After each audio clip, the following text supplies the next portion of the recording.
Mais um caso de violência dentro da escola. Um aluno matou um professor a facadas em Águas Lindas.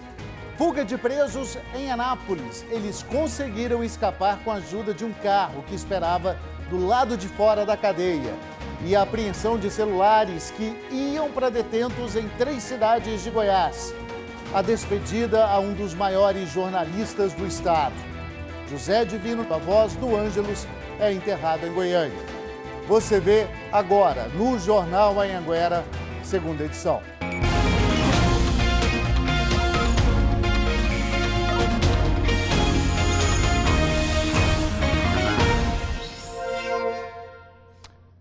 Muito boa noite para você. Agora 7h16. Estamos no ar, ao vivo, com as principais notícias da sua cidade e da sua região. Fuga de presos em Anápolis, 7 conseguiram escapar e tiveram a ajuda de uma mulher do lado de fora. A Marina Demore acompanhou, inclusive, o trabalho de recaptura desses presos hoje, durante a tarde toda. São presos considerados perigosos? Marina, boa noite. Boa noite, Luciano. Boa noite a todos. Sim, são todos presos que cumpriam pena no regime fechado, né? Dos 7 fugitivos, 3 foram recapturados pela polícia momentos depois da fuga e outros 4 foram encontrados agora no finalzinho da tarde em uma casa vizinha ao presídio. Eles trocaram tiros com a polícia, todos foram baleados e precisaram ser encaminhados ao hospital. Um deles não resistiu e acabou morrendo ainda na ambulância. Imagens de câmeras de segurança flagraram o momento em que os fugitivos desceram de um carro e entraram em outro para despistar, os policiais. Uma mulher que aparece nas imagens, que acabou ficando para trás durante a fuga, ela foi identificada como esposa de um desses detentos. Ela e outros 2 homens teriam ajudado na fuga, fazendo vários disparos contra a guarita e aguardando do lado de fora para fugir, para levá-los nesses carros. Segundo a Diretoria-Geral de Administração Penitenciária, os presos conseguiram, então, fugir pulando o muro da penitenciária. Os 2 carros usados na fuga também foram recuperados, eles eram roubados, Luciano, e o estado de saúde dos detentos não foi divulgado. Obrigado, Marina. A gente acompanhando essas imagens aí, então, que ajudaram, a polícia nesse trabalho aí para recapturar o preso e identificar essa mulher. Obrigado, viu? E agentes prisionais conseguiram impedir a entrada de pelo menos 19 telefones celulares nas cadeias, em presídios do estado. Em Pontalina, uma mulher tentou entrar escondendo o telefone nas partes íntimas. Mais detalhes com Emerson Ferreira, eu converso com ele ao vivo de Itumbiara. Oi, Emerson, boa noite para você. Ô Luciano, boa noite para você, boa noite para todos. Pois é, Luciano, é muito celular em tão pouco tempo. Essas apreensões foram ontem e hoje. Em Pontalina, aqui no sul do estado, essa mulher embrulhou o telefone em um preservativo e escondeu nas partes íntimas. Ela foi presa quando tentava entrar na unidade prisional. E ela disse que iria levar esse aparelho para o marido. Já em Catalão, no sudoeste goiano, 14 celulares foram arremessados sobre o muro do presídio, no momento em que os presos estavam no banho de sol. Eram 2 pacotes cheios aí de celulares. Testemunhas disseram ter visto 2 suspeitos que conseguiram fugir em uma moto sem ser identificado. E já em Planaltina, no entorno de Brasília, foram mais 4 celulares. Da mesma forma, foi jogada para dentro do presídio, por cima do muro. Um suspeito foi visto em uma moto, mas também conseguiu fugir e não foi identificado, Luciano. Obrigado, Emerson. É um trabalho importante porque a gente sabe que celular dentro de cadeia, principalmente, é utilizado para outros crimes e golpes, para a gente aqui, cidadão de bem que está do lado de fora. Obrigado. Agora um alerta, a gente vai para o sudeste do estado, alerta para o motorista, as obras de duplicação da BR-050 chegaram ali mais perto da divisa de Goiás com Minas Gerais. E quem passar por lá tem que ficar atento. Faz 5 anos e meio que as obras de duplicação começaram na BR-050. Nesse período, a concessionária que administra a rodovia já construiu a 2ª pista em 176 quilômetros. A obra vai duplicar um total de 218 quilômetros entre Cristalina e a divisa de Goiás com Minas. Praticamente 80% da duplicação estão prontos. Agora, as obras avançam entre os municípios de Catalão e Cumari. Nesta etapa serão duplicados mais 22 quilômetros. faltando apenas 5 quilômetros para a pavimentação da segunda pista chegar até na ponte sobre o Rio Paranaíba.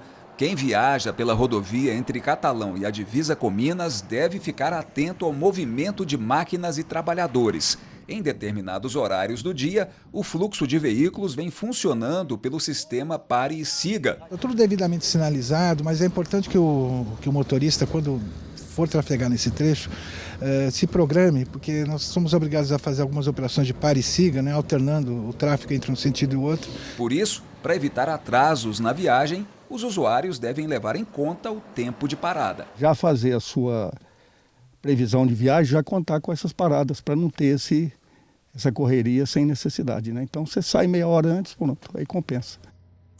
É isso aí, se preparar. A duplicação do trecho urbano de Catalão vai ser na última etapa do projeto, que deve começar em junho do ano que vem, junho de 2020, e a previsão então é concluir a obra até 2021. Agora intervalo e a seguir, o coordenador de uma escola em Águas Lindas é morto a facadas e o suspeito é um aluno. E o enterro do jornalista José Divino Pereira, um dos pioneiros do jornalismo goiano.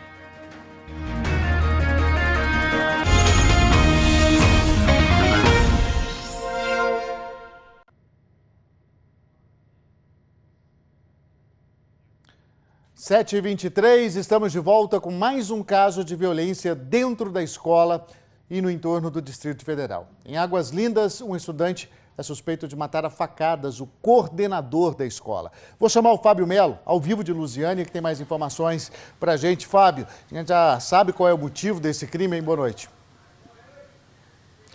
Boa noite, Luciano. Boa noite a todos. O motivo mais bobo possível, né? Uma discussão entre o aluno e o coordenador. O coordenador, que é o Bruno Pires de Oliveira Leite, de 41 anos, e o aluno Anderson da Silva Leite, de 18 anos. O Anderson tinha sido afastado pelo coordenador de uma atividade extracurricular, uma atividade extraescolar, só que ele não gostou disso. E aí hoje ele voltou armado com uma faca e foi conversar com o coordenador. Só que essa conversa se transformou em uma discussão e, segundo a polícia, Bruno acabou sendo esfaqueado dentro da escola. A vítima chegou a ser socorrida, mas morreu a caminho do hospital.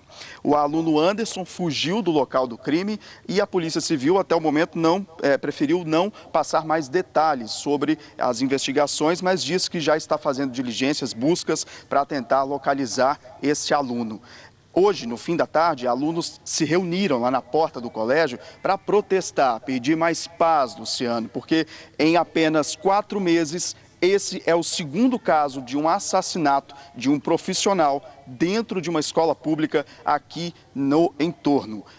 O último caso, há 4 meses, aconteceu em uma escola de Valparaíso, quando o coordenador Júlio César Barroso foi morto por um aluno de 17 anos. O motivo, naquela ocasião, também foi uma discussão entre professor e aluno. Luciano? Exatamente há 4 meses, né, Fábio? Obrigado, vamos acompanhando aí. E olha, crime bárbaro, tragédia no norte do estado. A gente pode classificar melhor assim, porque um homem matou a ex-mulher, fugiu com a filha de 5 anos.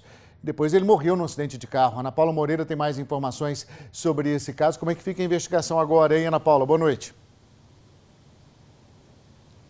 Luciano, boa noite para você, boa noite a todos. Segue a investigação. Olha só, esse homem de 34 anos matou a ex-companheira a facadas dentro de casa. Em seguida, ele pegou a filha do casal, de apenas 5 anos de idade, e fugiu em direção à cidade de Uruaçu, onde tem alguns familiares. Durante essa fuga, eles sofreram esse grave acidente. O carro em que eles estavam bateu de frente com um caminhão que seguia na direção contrária na BR-153. Os dois, pai e filha, ficaram presos às ferragens. Eles foram socorridos pelo Corpo de Bombeiros e levados à unidade de saúde de Uruaçu, mas o homem não resistiu aos ferimentos e morreu horas depois. A criança, a menina de 5 anos, teve apenas ferimentos leves e já foi liberada. Ela recebeu alta e está com a família materna em Barro Alto. Segundo a Polícia Civil, essa mulher já havia feito denúncias de agressão contra esse homem e tinha até uma medida de previsão preventiva contra ele, que saiu na última segunda-feira. Veja só o que disse a Polícia Civil sobre esse caso. No sábado, ela registrou a ocorrência contra ele, contra o Anderson. Havia uma medida protetiva em seu desfavor. Ele tinha que manter uma certa distância, não podia voltar a ameaçar sua companheira. Ele estava aqui com seus familiares em Uruaçu e acabaram tendo uma nova discussão pela guarda da filha. Foi onde teve esse desfecho trágico aí. Agora esse caso segue em investigação e além dessa criança de 5 anos, a mulher deixa ainda outros 2 filhos. Luciano. Crianças que não têm nada a ver com essa história, né? E acabam ficando aí sem pai e sem mãe, e uma ainda se envolvendo num acidente aí por conta disso tudo. Obrigado, viu, Ana Paula? Uma pesquisa do IBGE mostrou que Rio Verde, no sudoeste sudoeste do estado, ganhou quase 6 mil habitantes do ano passado para cá. E muitos desses novos moradores saíram de outros estados, buscando o quê? Trabalho. As vagas de emprego no município cresceram mais de 60%. O Juliano é do Paraná, recém-chegado em Rio Verde. Já morou aqui outras vezes, mas foi embora por motivos pessoais. Agora está de volta e não pretende mais se mudar. Rio Verde é uma cidade promissora, é uma cidade onde nós temos a melhor tecnologia agrícola do país. E ele não foi o único que veio para cá em busca de oportunidades. Sou da Bahia. Conheci Rio Verde através da internet, falando muito sobre agricultura, que é muito forte nesse sentido, entendeu? Do ano passado para cá, a população do município cresceu cerca de 2,5%, mais que o crescimento populacional do estado, que foi de 1,4%. Em 2018, Rio Verde tinha quase 230 mil habitantes.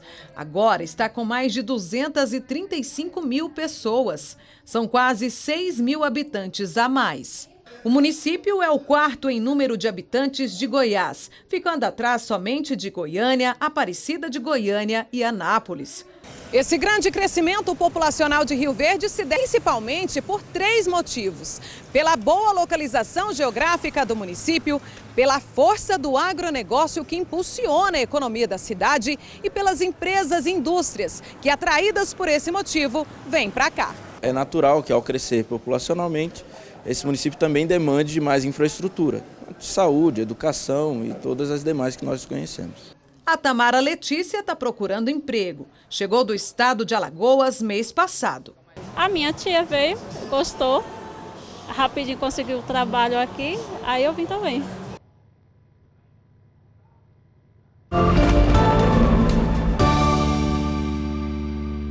No sábado, as temperaturas chegam perto dos 40 graus no oeste de Goiás. E o estado de atenção passa para alerta por causa do tempo seco, com umidade entre 18% e 19%. Para quem vai passar o fim de semana em Caldas Novas e Pirenópolis, calor de 33 graus. Em Rio Verde e Jataí, máxima de 32. E Lusiânia, 29 graus. Notícia triste para todos nós. Morreu hoje, aos 83 anos, o jornalista José Divino Pereira. Zé Divino, como era chamado por nós, pelos colegas, sofria de efizema pulmonar e estava internado há 10 dias. As homenagens vieram através de flores e orações. O corpo do jornalista José Divino Pereira foi velado no Parque Memorial de Goiânia por familiares, amigos e colegas de profissão. Diretores do grupo Jaime Câmara estiveram presentes. As manifestações de carinho também vieram pelas redes sociais. O governador do estado, Ronaldo Caiado, lamentou a perda de um dos pioneiros na televisão. O prefeito de Goiânia, Iris Rezende, publicou uma nota de pesar, lamentando profundamente a morte do jornalista, que foi a principal voz da Hora do Ângelus da TV Anhanguera. José Divino sofria há 14 anos de enfisema pulmonar. Os últimos 10 dias ele passou internado na unidade de terapia intensiva do IOG, o Instituto Ortopédico de Goiânia. Por causa de complicações da doença, José Divino Pereira morreu hoje, aos 83 anos. Esse é o tipo de cobertura que nenhum jornalista gostaria de fazer. O velório e o enterro do Zé, um amigo querido que estava sempre com a gente na redação, na hora do cafezinho, trocando uma experiência, contando uma história, distribuindo sorrisos. Você vai fazer falta, Zé. Hoje não tem jeito. O dia para mim e para toda a equipe da TV Anhanguera tá preto e branco, como era na televisão na época do Zé. O Zé Divino foi importante não só para aquela geração que começou a TV Anhanguera lá na década de 60, né? Ele foi importante para gerações que vieram depois, porque ele continuou na redação como um mestre. José Divino deixou 7 filhos, 9 netos e também bisnetos. Para a família, o jornalista será sempre um exemplo de fé, dedicação e otimismo. Uma pessoa positiva que não deixava assim, essas forças negativas derrubar ninguém, né? Tanto para ele, olha, tenta ser feliz, né? Então fica aí essa lição de vida, né? Exatamente às 6 horas, horário em que costumava puxar para todo o estado a Ave Maria, o corpo do jornalista José Divino seguiu para o enterro. A despedida foi marcada por muita emoção.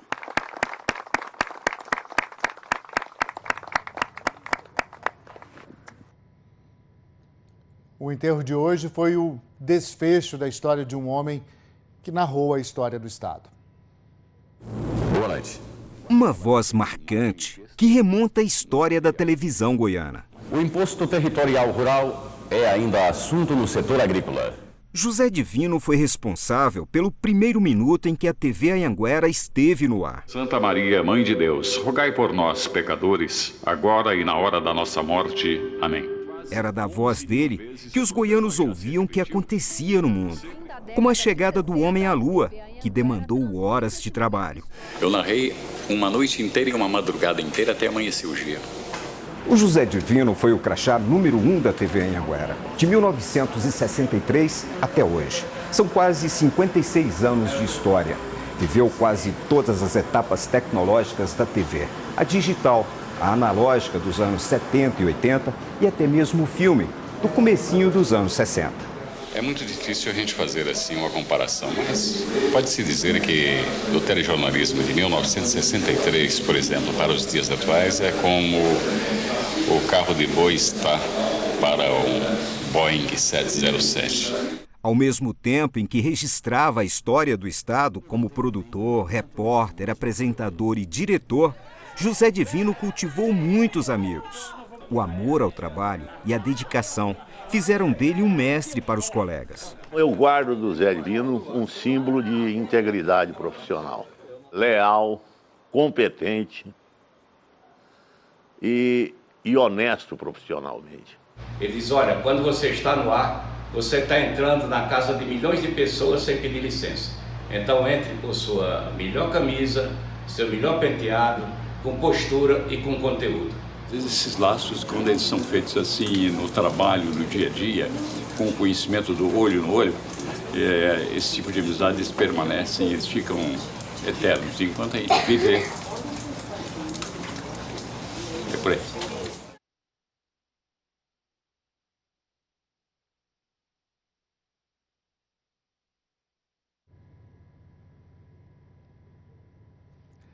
Nossa imagem do dia hoje é uma homenagem ao jornalista José Divino Pereira.